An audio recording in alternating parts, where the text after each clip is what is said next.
Ngayon mga idol, ako pa rin mag-isa dito sa bahay. So, magluto ako ng ulam ng pananghalian.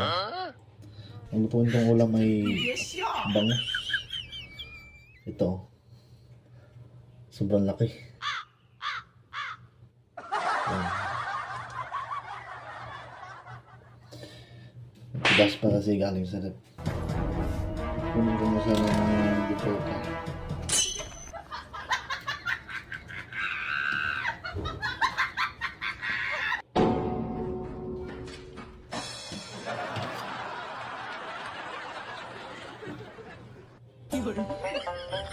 Natuto na akong magluto kasi ako lang mag-isa dito eh.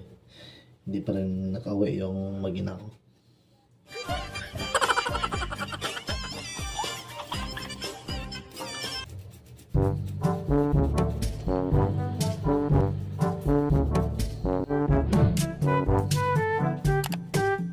Ganito siguro yung ganito lang siguro yung maglinis ng bangus. Kahit anong klaseng paglinis basta malinis.